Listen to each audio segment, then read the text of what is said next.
Well, that's a much changed Bukola Olopade who joins us now.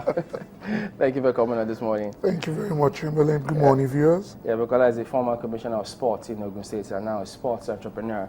We're talking about Stephen Keshi's sack, but if you look at the minister's comments where he says that he's shocked, of course, I mean, some insiders may take that with a pinch of salt because then the former and current NFF president will always tell you, look, yes, they need to recognize the hierarchy. They also need to carry the ministry along. So they're not exactly sure if the ministry is not aware of that. But in terms of his removal or non-renewal of his contract, because he didn't have a contract with the NFF, what do you think of that? Was it a good decision or we had no choice?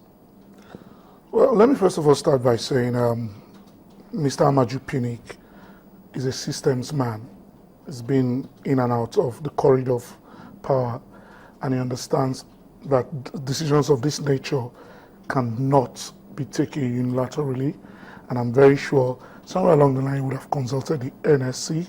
I'm yet to see the facts as to whether the minister was in the know or not. I actually just saw this report when I walked into the CEO studio. So for that, I want to just reserve my comments until I check with my sources at the NSC. But in answering your question, look, when the heroics of Stephen Keshi came out after he won the Nations Cup, he was praised by the whole world. And if the performance indicators, as you and I discussed a couple of weeks ago, are now showing that there is a diminishing return from his performances and his contribution to the national team, every reasonable body anywhere in the world will sit back to reevaluate. In sports in general, and in football in particular, things of this nature are done to revigorate the team. You'll be shocked to know that the coming in of these new coaches, and remember, it wasn't just Keshi that was asked to leave. He wasn't sacked. In the words of Amaju Pinnick, they want him to go abroad and do some refresher courses and see. I mean, he will always come back. Shuaib Amodu, in and out. Not to that same times. position. Says who?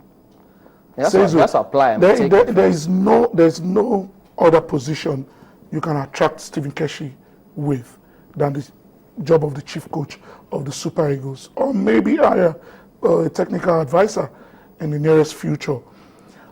But as I was explaining, you cannot take away the fact that the injection of new blood into the entire structure of the Super Eagles can galvanize the team towards doing better. And we all are crying for the Super Eagles to do better than what it is today. You know, I mean, the backroom staff were changed. The assistant coaches were changed. My friend Chidi, who I love so much, has been removed as the curator. A new curator is coming. I mean, you see, we should not shout about Keshi alone. And this is not alien to football. The law of the game is hire and fire. And once it has happened, I don't think we should be crying too much. But speaking about the backroom staff, I mean, we know what, and I might get my flack on this, we know what happened when Manju, David Moyes came in, changed the backroom staff of the team, and then the transition they had to go through. Are we not likely to see a similar thing here? Because if you're bringing in a new manager, the entire backroom staff, are they going to begin to get themselves used to how the Super Eagles are before? Because many people expect them to hit the ground running. Absolutely. And that is why I take solace in the fact that the new tactician that has been appealed to come and take over, you must call it an appeal to help the country. Amadu is coming to do a patriotic job, and the new tactician is a man that has done this 3 times.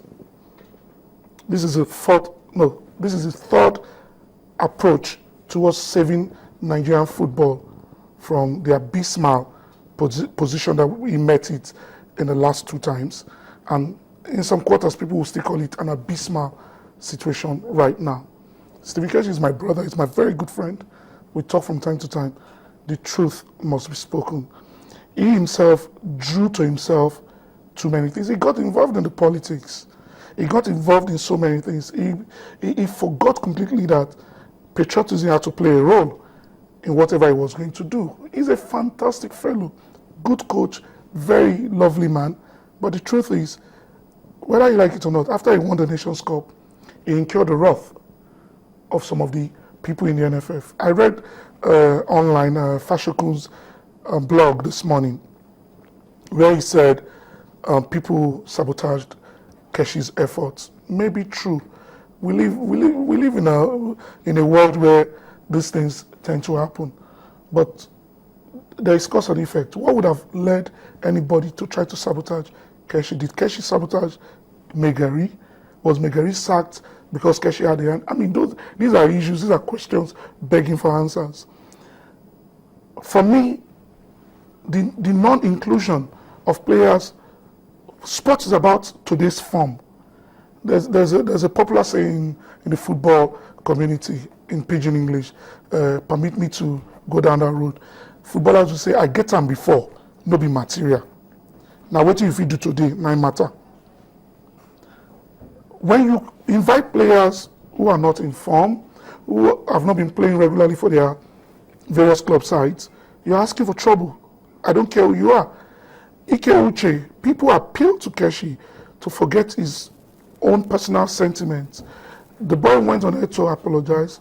I personally spoke with a few people, including... So he actually apologized? Oh yes. I mean, Google his name, you see all his apologies everywhere.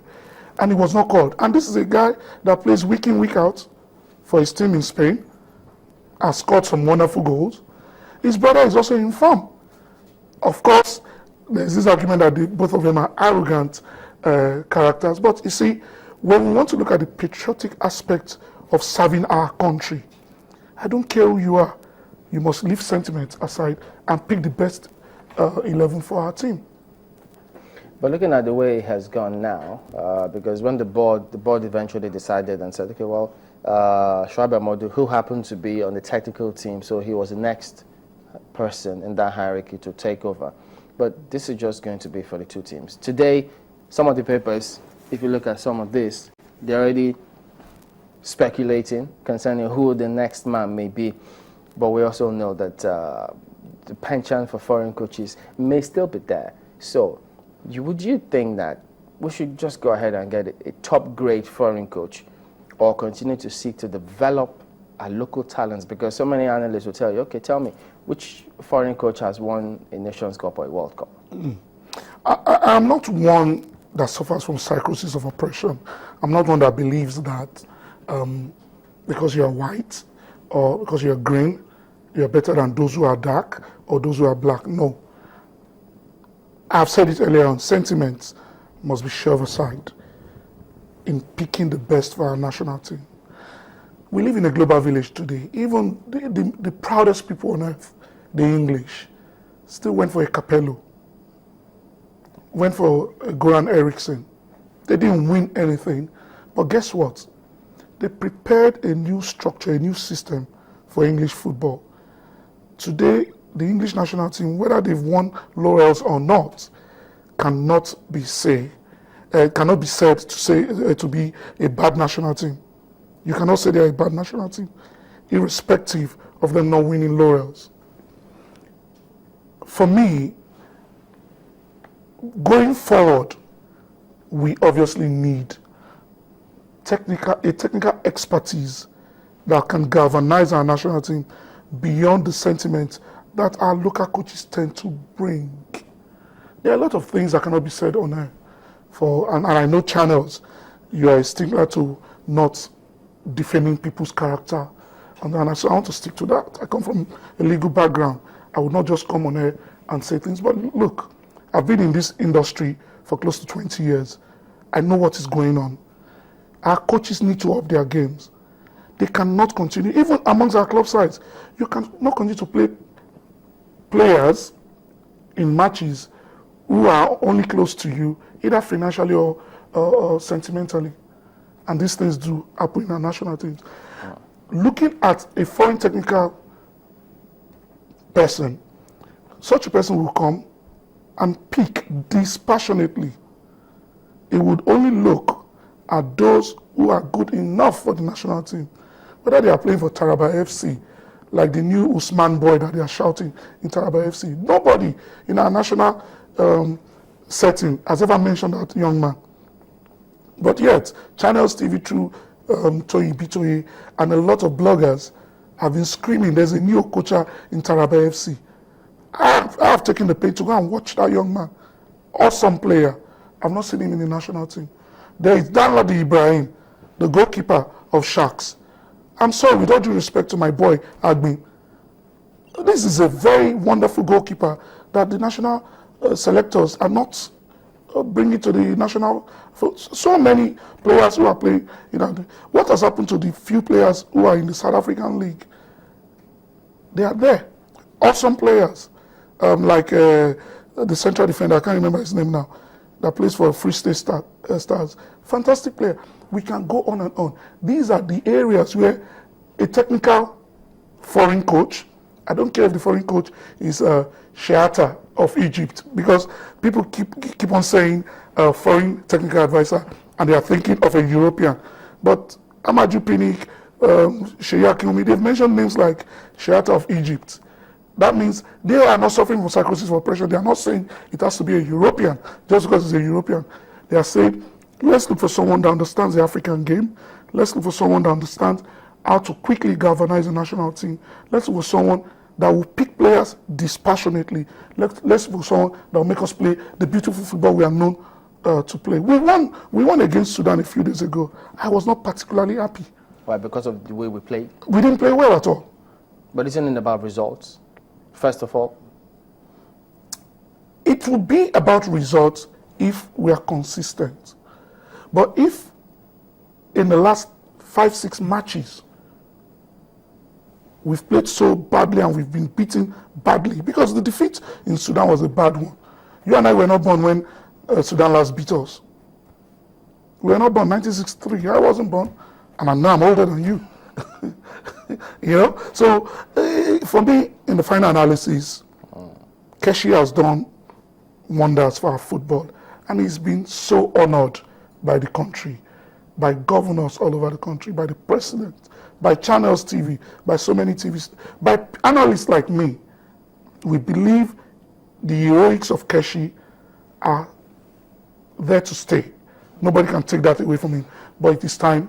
It is time for change, and the change has come.